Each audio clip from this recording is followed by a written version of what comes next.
Vamos lá, o tema dessa palavra é correção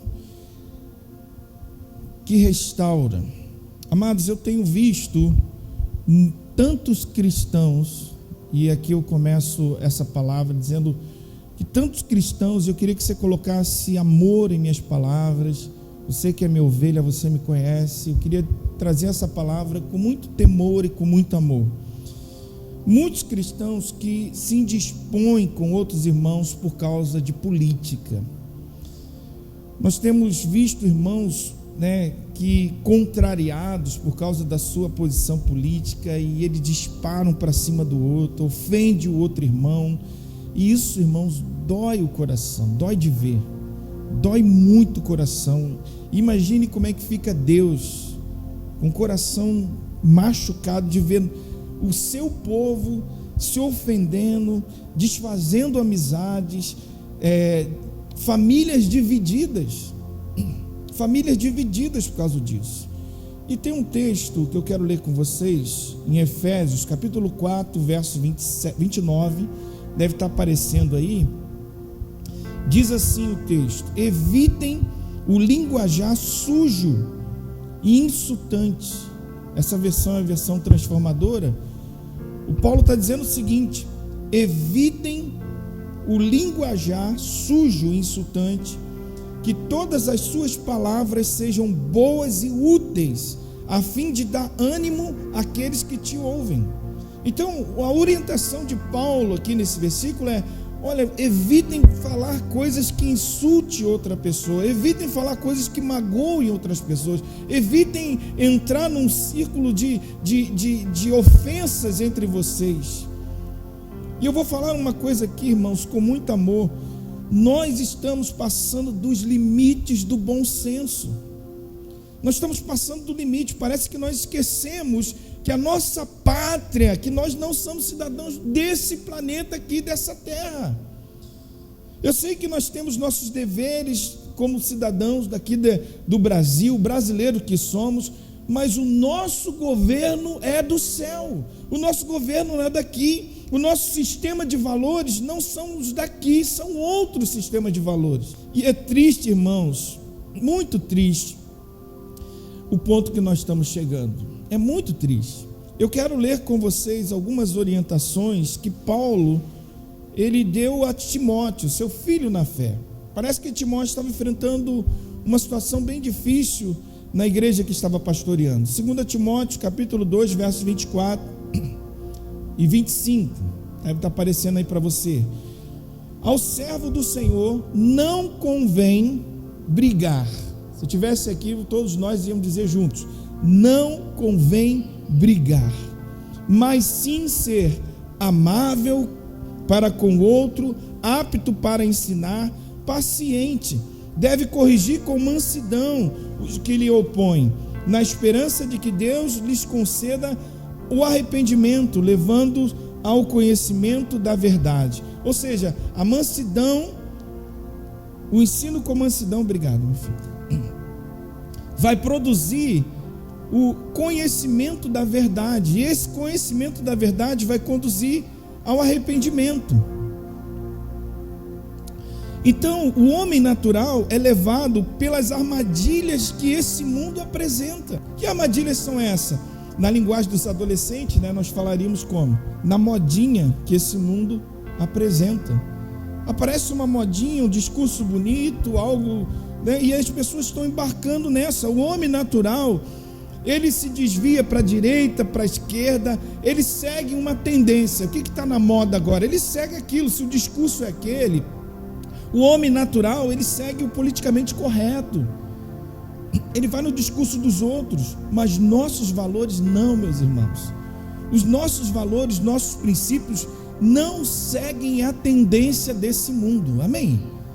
Não seguem.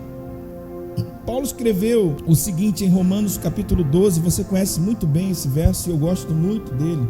Romanos capítulo 12, verso 2.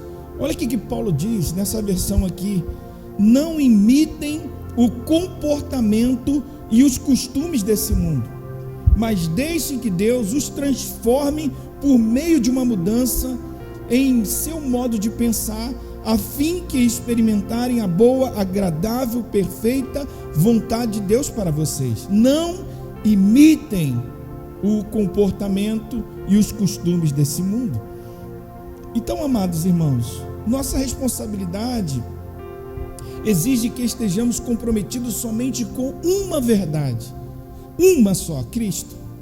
Cristo é a nossa verdade, Cristo é o nosso maior valor, Cristo é o maior propósito nosso. Por que a gente está nesse mundo? Para testemunhar de Cristo, para defender, para pregar, para evangelizar sobre Cristo. Eu disse um tempo atrás aqui, acho que foi numa devocional, que as pessoas esperam de nós uma postura diferenciada num contexto de crise. No contexto de crise, as pessoas esperam olhar para os crentes: o que eles estão fazendo, o que eles vão dizer, o que eles vão pregar. Romanos 8,19 diz assim: porque a criação aguarda com ardente expectativa a revelação dos filhos de Deus. Então a criação, o povo está assim: e aí, o que vai acontecer agora? O que a igreja vai dizer? O que o povo vai fazer? O que esse povo crente vai revelar para nós? O povo, a criação aguarda. As pessoas na sua casa, seus parentes que não são crentes, eles aguardam de você uma palavra transformadora. É de nós que vai sair a palavra. E o povo, a Bíblia não mente. Para mim ela não mente nunca, ela é verdade absoluta. Porque a criação aguarda. As pessoas estão aguardando a revelação dos filhos de Deus. Onde está? Onde estão os filhos de Deus nessa crise toda? É uma crise de saúde, é uma crise política, é uma crise econômica. Onde estão os filhos de Deus? Onde está, André? Onde estão os filhos de Deus? Esse tempo, irmãos, é para revelar os filhos de Deus. Ou revela ou espalha de vez, ou ele some de vez, ou nunca foram filhos de Deus. E Satanás também sabe disso, irmãos. Sabe que vai tentar nos confundir o tempo todo, para que nós, como filhos de Deus, possamos perder o foco. E a gente fica com um monte de coisa, discutindo, brigando, resolvendo um monte de questões desse mundo. Uma cilada. Ele cria ciladas, e muitos de nós cristãos no Brasil todo têm caído nessa cilada, infelizmente. Até pastores, um ataca o outro na rede social, um envergonha o outro. Na verdade, não estão envergonhando um nem outro, estão envergonhando o Evangelho. Nossa mensagem precisa ser, anota isso aí: Cristo, a única esperança. Cristo é a nossa esperança. Não existe esperança em governo A e governo B. Não existe esperança na pessoa A ou na pessoa B. Só há esperança em Jesus. Vou repetir: só há esperança em Jesus. Pode chamar de maluco, de fanático. Só há esperança em Jesus. Nossa mensagem é essa. A nossa mensagem é dizer para o pecador: se converta do seu caminho, volte para Cristo, largue o seu pecado. Essa é a nossa mensagem.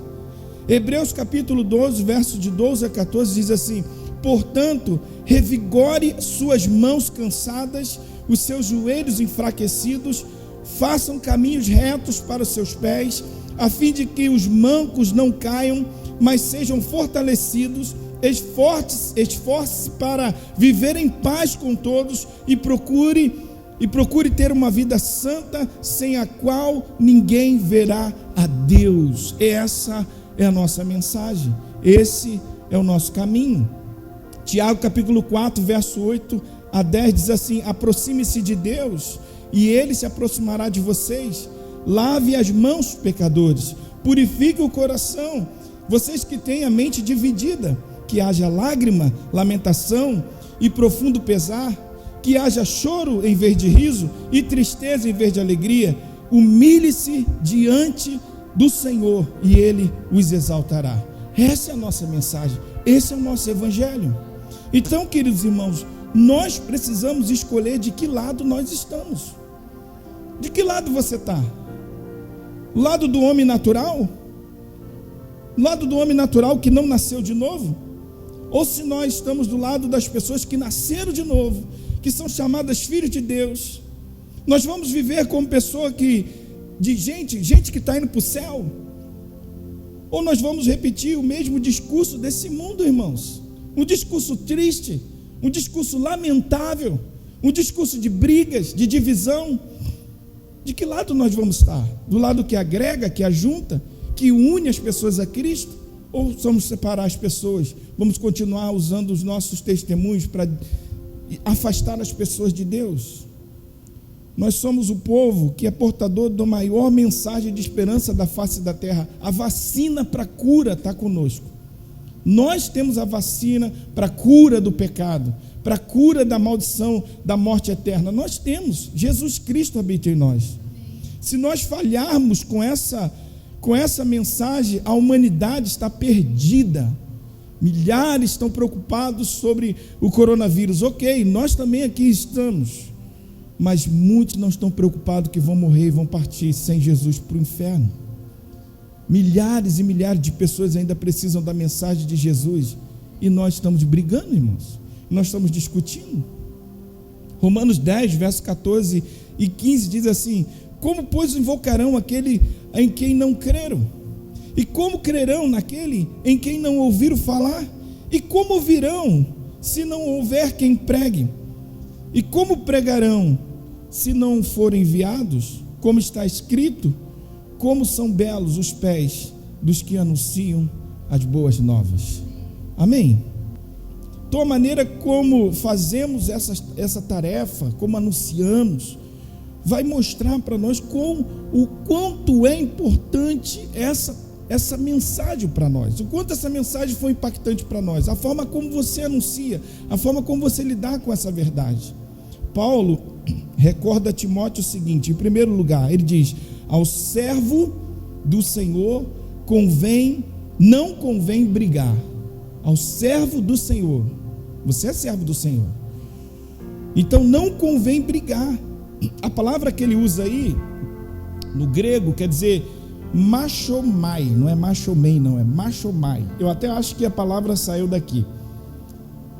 O que é machomai? É lutar, é aquele cara que combate, que é armado. Significa também aquele que é empenhado numa luta, ombro a ombro. Também significa aquele que se envolve numa guerra de palavras. Está vendo aqui, ó? Guerra de palavras, disputa, briga, discussão. Também significa aquele que briga pela lei, por propriedade e privilégios. Então, é como se Paulo dissesse assim: olha, ao servo do Senhor não convém entrar numa briga, numa guerra de palavras. Não convém ficar discutindo, não convém ficar se expondo aí por causa de prioridades e privilégios. O servo de Deus, escute isso, meu irmão, não deve ser uma pessoa que se envolve em discussões inúteis, calorosamente está brigando, está não sei o que, e ofende um, ofende outro. Então esta é uma exortação repetida pelo apóstolo Paulo, não só na primeira carta a Timóteo, mas também na segunda carta, e também em Éfeso, e em outros lugares das cartas de Paulo, vai sempre conter uma informação, uma exortação sobre esse assunto. No início da carta de Paulo a Timóteo, ele diz o seguinte, olha que palavra aqui, 1 Timóteo 1, 5 e 6, o objetivo dessa instrução, ele está falando, o objetivo dessa carta, o objetivo disso que eu vou escrever para você é o amor que procede de um coração puro, de uma boa consciência e de uma fé sincera. E ele diz no verso 6, alguns se desviaram dessas coisas. Que essas coisas? Do amor, de um coração puro, de uma boa consciência, de uma fé sincera. Alguns se desviaram dessas coisas, voltando-se para o quê? As discussões inúteis. E muitos vão se desviando dos valores do céu e perdendo tempo com debates, sendo grosseiros, ferindo pessoas. Eu vi, não foi agora não, já há algum tempo atrás, eu abri o Facebook e estava vendo assim, eu coloquei isso mesmo aí, quem não gostou, clica no sininho de desfazer a amizade e acabou. Gente, que ponto nós estamos chegando? Que ponto que nós estamos chegando? Olha que Paulo diz a Timóteo, capítulo 2, versos 2 e 4, nenhum soldado se deixa envolver pelos negócios dessa vida civil, já que deseja agradar aquele que o alistou. O Paulo está fazendo uma comparação aqui com o povo de Deus. Nós fomos alistados, o Radassa, para um exército. Cantamos até o exército de Cristo, soldado de Cristo eu sou. Nós fomos alistados por Ele quando nós aceitamos o seu sacrifício na cruz do Calvário. Ele nos alistou. Agora, ele diz, como é que um soldado que está lá no quartel, ele vai falar para o tenente dele lá, tenente, ou sargento, por favor, me libera aí hoje aí, que eu estou querendo resolver uns probleminhas aí e tal. Se ele tiver em serviço e for a escala dele, dificilmente ele vai sair. Agora o quartel está mó light, né? Mas antigamente você não dava até cadeia, tá, André? Então, nenhum soldado nessa vida se envolve com as coisas civis. Ele está lá alistado, está na guerra, com a arma, com o fuzil na mão lá, na frente da batalha. Aí toca o celular, puf, toma um tiro. Então, quem quer agradar a Cristo? Aqui os dois. Você quer agradar a Cristo? Você vive para agradar a Cristo? Se o seu desejo é agradar a Cristo, você não pode perder tempo com as coisas dessa vida, com as questões e mais questões inúteis dessa vida. Se o seu desejo não for perder o controle da sua vida para agradar a Deus, Jesus disse, aquele que não perder a sua vida por causa de mim, não é digno de mim. O nosso governo é outro, o nosso negócio é outro. Salmo 47, verso 8 e 9 diz assim, Deus reina sobre as nações. Deus reina sobre as nações, Ele está acima disso tudo. Deus está sentado no seu santo trono. Ele é soberano das nações que se juntam ao povo de Deus de Abraão, pois os governantes da terra pertencem a Deus. Ele é soberano, soberanamente exaltado. O Salmo 9, verso 7 e 8 diz assim, o Senhor reina para sempre. O Senhor reina para sempre, estabeleceu o seu trono para julgar. Ele mesmo julga o mundo com justiça, governa os povos com retidão. O governo de Deus é esse. O Salmo 103, verso 19 diz assim, o Senhor estabeleceu o seu trono nos céus, e como um rei domina sobre tudo o que existe. Esse é o reino que eu pertenço. Esse é o governo que está sobre a minha vida. Esse é o governo que precisa estar sobre a sua vida. É esse o nosso propósito. Nossas discussões acaloradas com frequência revelam a falta de conhecimento desse reino. Revela a falta de conhecimento do reino que nós pertencemos, irmãos. Nossas brigas muitas vezes revelam que as nossas raízes estão muito profundas nesse mundo. Você quer resolver de qualquer jeito, você quer ter a razão de qualquer jeito. Revela para você mesmo que as suas raízes estão fincadas nesse mundo aqui de qualquer jeito, você não quer sair daqui. Efésios 4, verso 17 e 18 diz assim, assim eu lhes digo com autoridade do Senhor, não vivam mais como gentios, levados por pensamentos vazios e inúteis. A mente deles está mergulhada na escuridão, andam sem rumo, alienados da vida que Deus dá, pois são ignorantes e endureceram o coração para eles. Então, em primeiro lugar, irmãos, o governo de Deus está sobre nós. A nossa vida pertence a Ele. E o seu domínio, os seus propósitos, os seus princípios precisa ser o que nós, como povo dele, vamos buscar para o nosso coração sempre. Em segundo lugar, Paulo adverte que com toda a correção nós devemos realizar sempre com ternura. Qual é a correção que a gente vai dar? Vai ministrar sobre uma pessoa, vai conversar com uma pessoa, ela deve ser com ternura. Devemos corrigir com mansidão, está aí o texto que a gente leu no início, os que lhe ouvem, os que lhe opõem, na esperança de que Deus lhe conceda arrependimento, levando-os ao conhecimento da verdade. Se a verdade não liberta a pessoa, ninguém mais vai libertar.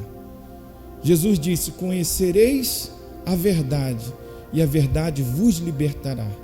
Se a verdade de Deus não liberta uma pessoa, você não vai conseguir na força, nem eu vou conseguir na força. Muitas vezes nossas ações tomam a forma de denúncias, cheias de ira, de condenação para a pessoa. A gente começa a condenar a pessoa, lançar a pessoa já no inferno, porque ela fez isso ou aquilo. Nossa maneira de orientar as pessoas precisa ser em amor.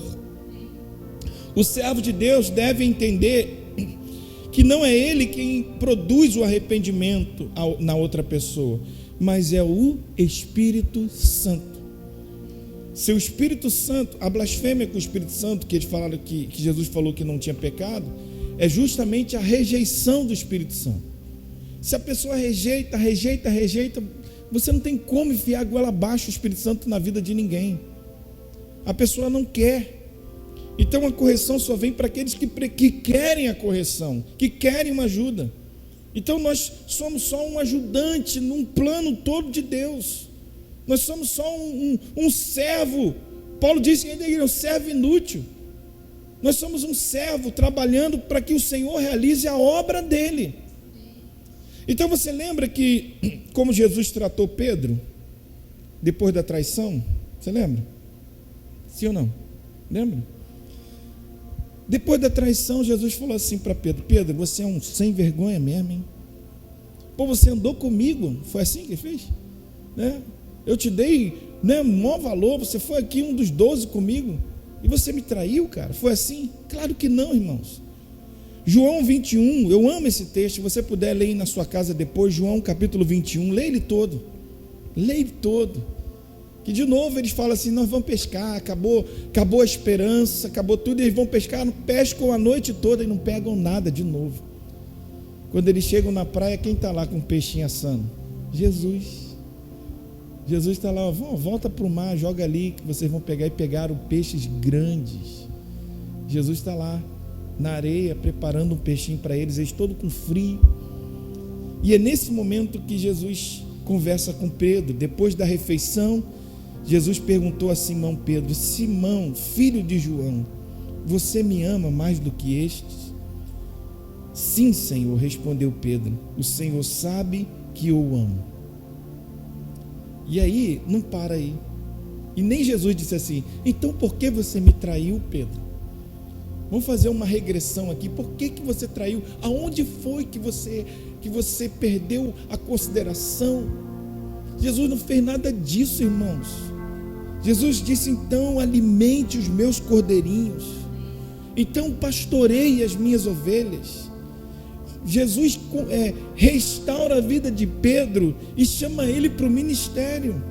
Então, desta maneira que nós devemos tratar também, entregar e descansar confiando na obra soberana do Espírito Santo na vida das pessoas, cuja função, entre outras, é convencer o homem do pecado, da justiça e do juízo. Então não é você com as suas brigas calorosas que vai conseguir. Na verdade, você, até na família, às vezes a pessoa se torna um chato da família e briga com todo mundo. João capítulo 16, verso 8, diz assim: quando ele vier, ele quem que ele está falando?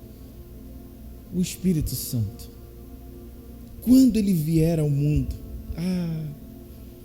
eles estavam tristes porque Jesus ia embora para o céu. Jesus fala assim: não, vai vir um outro Consolador. Esse Consolador lembrará a vocês todas as coisas que eu ensinei, lembrará a vocês tudo que eu fiz, tudo que está escrito, ele lembrará a vocês.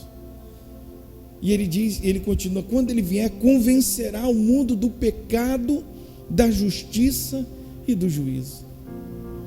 Mas a questão aqui para nós é, o texto diz em João 16:8, quando ele vier, convencerá. O Espírito Santo, ele já veio, sim ou não? Sim. Em Atos capítulo 2 diz: no dia de Pentecoste, o Espírito Santo desceu sobre todos que estavam naquela casa, todos ficaram cheios, todos. O Espírito Santo já veio, ele já veio, já se cumpriu. Mas será, a pergunta para você, olha para cá, será que ele já veio sobre a tua vida? A pergunta é essa. A questão não é saber que ele veio. Em Atos está lá, ele veio sobre todos que estavam naquela casa. Mas a pergunta para nós nessa noite é: será que ele veio sobre a sua vida? Será que ele desceu sobre a tua vida, ele entrou na tua vida?